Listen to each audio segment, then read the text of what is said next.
आज मैं आप लोगों को लाल चिरमू के 3 उपाय देने जा रही हूँ। ये 3 ही उपाय बड़े ही चमत्कारी है। एक तिलक का है, एक अंजन का है और एक जिनको संतान नहीं हो रही है उनके लिए है। देखिए, मैं हमेशा सरल और आसान से प्रयोग देती हूँ, आप इस सही तरीके से करते हैं और अच्छे नक्षत्र में इनको लेकर प्रयोग में इन वनस्पतियों को लाते तो फ़ायदा ज़रूर होता। यह एकदम प्योर लाल चिरमू है। अभी मैंने और हाथ में भी निकाल लिए हैं, लेकिन आप देख सकते हैं ये में कोई दो मुंह वाला नहीं है, या प्योर लाल है। और दो मुंह वाला नहीं, इसी चिरमू का इस्तेमाल करना है। यह मेरे हाथों में भी है, तो यह प्योर लाल चिरमू है। मैं हमेशा आप लोगों को इन चीज़ों की जानकारियाँ देती रहती हूँ, आप पूरे वीडियो देखते हैं। तो मैंने मंत्र सहित तीनों जानकारियाँ दी। एक तिलक बनाने की है, एक अंजन बनाने की है और एक ताबीज़ बनाने की है। तो पूरा ब्लॉग विस्तार से देखिए और पूरी जानकारी देखकर आप लोग घर बैठे इन चीज़ों का फ़ायदा उठाइए, क्योंकि मैं वनस्पति के बीच रहती हूँ और आप लोगों को वनस्पति की ही जानकारी देती रहती हूँ। तो आप लोगों को यदि यह मेरे वीडियो अच्छे लगते हैं तो आप मेरे पेज पे ऊपर हैं तो इसको लाइक कीजिए, फॉलो कीजिए और शेयर भी कीजिए कि बाकी के लोगों को भी इसका सारा पता चले। और यूट्यूब पर है तो मुझे सपोर्ट कीजिए, ताकि मुझे भी इससे और प्रेरणा मिले और मैं आप लोगों के लिए और वनस्पति के अच्छे अच्छे वीडियो बना पाऊँ। जय माता दी सभी को। हर हर महादेव। आज मैं जिस दिव्य वनस्पति की जानकारी देने जा रही हूँ वह है रति। रति के ऐसे हजारों प्रयोग हैं, लेकिन इसके मैं कुछ सटीक और सरल से प्रयोग आप लोगों को देने जा रही हूँ। तो पूरा ब्लॉग विस्तार से देखिए, देखने के बाद में यह प्रयोग कर कर जरूर देखिए। और यहाँ प्योर लाल रति का ही प्रयोग है। देखिए, मैं हमेशा आप लोगों को सरल और आसान से बहुत सारे तंत्र के प्रयोग देती रहती हूँ। यदि आप सही तरीके से करते हैं तो इनका फायदा होता है। रवि पुष्प में ली गई रति के जो यहाँ फल हैं, इन फल का यदि आप सही तरीके से, जो मैं विधि देने जा रही हूँ, इससे आप इसका घिस कर प्रतिदिन तिलक लगाते हैं तो हजारों की भीड़ को आप सम्मोहित कर सकते हैं। रति के एक से एक बढ़कर चमत्कारी प्रयोग है, लेकिन इनको सही तरीके से करने वाला व्यक्ति होना और सही कार्य के लिए करना वाला। यदि इसका काजल बनाकर आँखों में विधि पूर्वक लगाया जाए, और जो युद्ध के लड़ने के लिए पहले राजा महाराजा दुश्मन से लड़ने के लिए बहुत सारे लोग उन पर आक्रमण करते थे, तो इन चीज़ों का इस्तेमाल करते थे। जब उनको लगता था कि लोग हमारे ऊपर यहाँ जो विरोधी सेना भारी पड़ रही है, तो वहाँ बहुत सारी ऐसी वनस्पतियों का प्रयोग करते थे जिससे उनकी सेना विशालकाय दिखती थी और दुश्मन डर कर भाग जाता था। तो इसका प्रयोग उस चीज़ में भी किया जाता है और यहाँ बड़ा ही चमत्कारी प्रभाव दिखाता। लेकिन जब भी आप लोगों को लगता है कि आपके बहुत सारे दुश्मन हैं और वहाँ लोग आपको बहुत परेशान कर रहे हैं, तो आप इसका प्रयोग कर सकते हैं।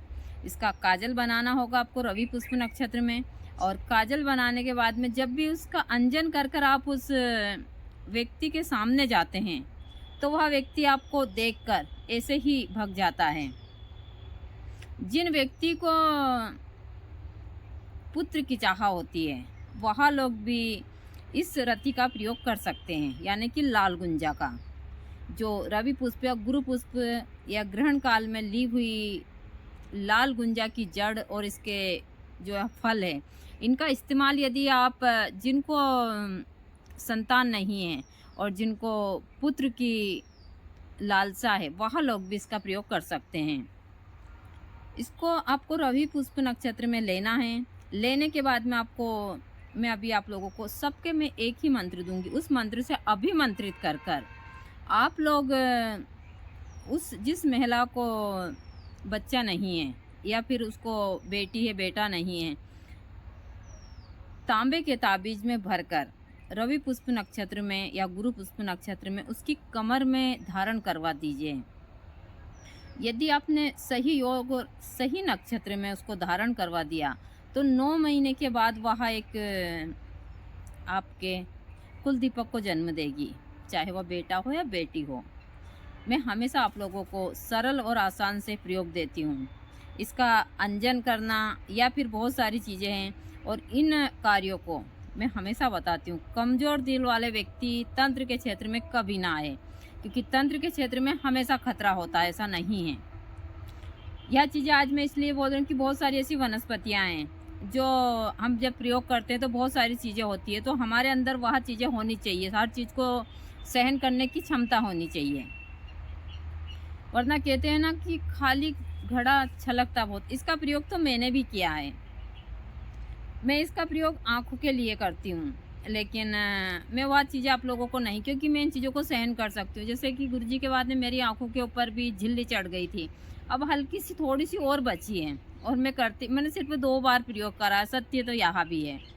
लेकिन 2 बार में मेरी पूरी झिल्ली ख़त्म हो गई, और मेरे अलावा मेरी एक बड़ी वाली जीजी हैं, जो डॉक्टर के पास गई थी, उन्होंने तो डॉक्टर ने उनके बारे में पहले भी बताया। अभी वो आएगी तो मैं उनकी आँखों का आप लोगों को सारी चीज़ें दूँगी। पूरे उनके आँख जैसे कि धुंध छाती उस हिसाब से हो गई, अब एकदम क्लियर है। लेकिन वह भी सही से उन्होंने इसका इस्तेमाल नहीं किया, उन्होंने तारावंती का किया, मैंने इसका किया था। तो मेरा आँख एकदम अभी सही है, पहले मेरे आँख उस हिसाब से हो गए थे। तो यह जो रति है, यह तंत्र के क्षेत्र में चमत्कारी प्रभाव दिखाती है। जैसा कि मैंने बताया, मैं आप लोगों को इसके तिलक की छोटी-सी जानकारी दे देती हूँ। यदि आपको लगता है कि आपके बहुत सारे शत्रु हैं और आप हर जगह, चाहे बिजनेस, धंधा, किसी भी चीज़ में असफल हो रहे हैं, तो आप रवि पुष्प में ली गई यह रति के जो फल हैं, इन फल को आप ज़्यादा नहीं तो रवि पुष्प में ही 108 बार त्रीम त्रीम के मंत्र से 3 बार आपको त्रीम त्रीम बोलना है, और 108 बार अभिमंत्रित कर कर इनका चंदन के साथ में तिलक बना लीजिए।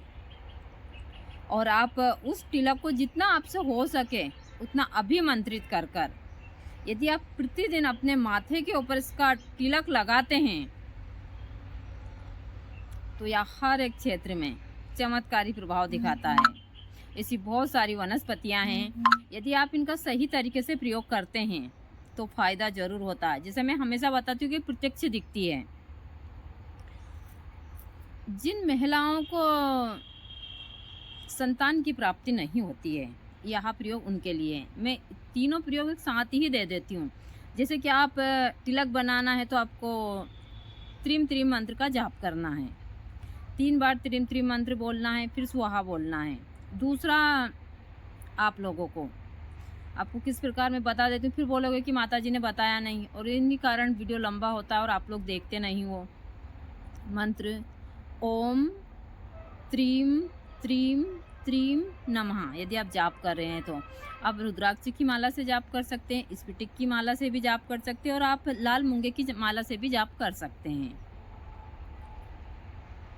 दूसरा, जिस महिला को संतान नहीं हो रही है या फिर पुत्र नहीं है, तो जब वह माहवारी के बाद में एमसी पीरियड से फ्री होती है, उसी दिन उसको स्नान करवा कर आप इस ताबीज़ को, जो रवि पुष्प में लिया गया चिरमू की जड़ और एक चिरमू के फल को आप ताबीज़ में भर कर और माँ काली का नाम लेकर ओम नमो चामुंडाय विच्चे का जाप करते हुए आप 108 बार उसको अभिमंत्रित कर लीजिए। अभिमंत्रित करने के बाद में आप इस जो यहाँ लाल मूंगा है, और लाल मूंगा नहीं, लाल चिरमू है, इस चिरमू को और थोड़ी सी इसकी चिरमू की जड़ को आप तांबे के ताबीज़ में भरकर काले धागे की सहायता से उस महिला की कमर में बांध दीजिए। 9 महीने के बाद में माँ भगवती ने चाहा तो उसके यहाँ ज़रूर संतान की प्राप्ति होगी। और भी मैं बहुत सारे उपाय देती रहती हूँ, यदि आप सही तरीके से करते हैं तो इनका फ़ायदा ज़रूर होता है। दूसरा, इसका एक और जो मैंने काजल बनाने के लिए बताया है, इसका काजल बनता है, और बहुत सारी सबकी अलग अलग विधियाँ। जैसा मैं हमेशा बताती हूँ कि एक वनस्पति के हजारों प्रयोग होते हैं। यदि आप सही तरीके से करते हैं तो फ़ायदा ज़रूर होता है, इससे नुकसान तो कभी भी नहीं होता है। तो जिनको हमेशा शत्रु का भय होता है, उनके बहुत सारे शत्रु होते हैं, वहाँ लोग रवि पुष्प नक्षत्र में ही इसको लेना है और रवि पुष्प नक्षत्र में ही इसका काजल बनाना है गाय के घी के साथ में। और यह काजल आपको जब भी नक्षत्र हो उसी नक्षत्र में या फिर ग्रहण काल में भी आप बना सकते हैं। सूर्य ग्रहण हो चंद्र ग्रहण हो, आप उसमें यह अंजन बनाइए।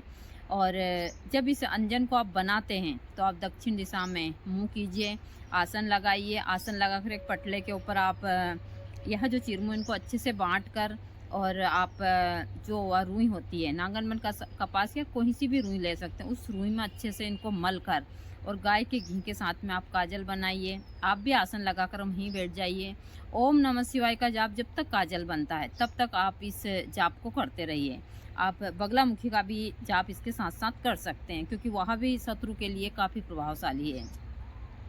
मैंने बगलामुखी का जो मंत्र है वह कई जगह दिया, आप अंदर वीडियो में जाकर देख सकते हैं। तो आप बगलामुखी का मंत्र का भी उच्चारण कर सकते हैं, ओम नमः शिवाय का उच्चारण भी कर सकते हैं। यह उच्चारण करते हुए आप इस जितना हो सके जब तक ग्रहण काल रहे या फिर पुष्प नक्षत्र रहे वहाँ बैठकर जब तक काजल बनता है तब तक आप इसको अभिमंत्रित करते रहे वहाँ बैठकर।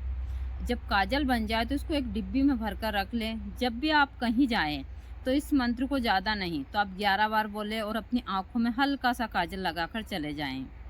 जो भी आपके शत्रु है वह आपसे भयभीत होकर और या तो वहाँ से ही चले जाएंगे, जहाँ आप जाते हैं वहाँ से जगह छोड़ देंगे या फिर वह शत्रुता खत्म कर देंगे।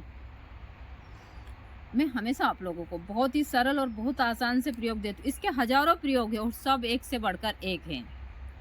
जहर के लिए इसका बहुत ही चमत्कारी प्रयोग है और यह मैंने खुद ने देखा है। गर्भ निरोधक के लिए भी इसका प्रयोग है। मतलब इतने सारे प्रयोग हैं इन वनस्पतियों के कि मैं आप लोगों को जितना बताऊं उतना कम है। लेकिन मैं जब तक इस शरीर में रही आप लोगों को हर एक चीज़ की जानकारियाँ देती रहूँगी। यदि आप लोग सही तरीके से करते हैं तो फ़ायदा तो ज़रूर होता है, ऐसा नहीं है। लेकिन यह चीज़ें मैंने देखी कि बहुत सारे भक्त करते ही नहीं हैं और ऐसे ही कर कर छोड़ देते हैं, तो ऐसा नहीं करना चाहिए। तो आगे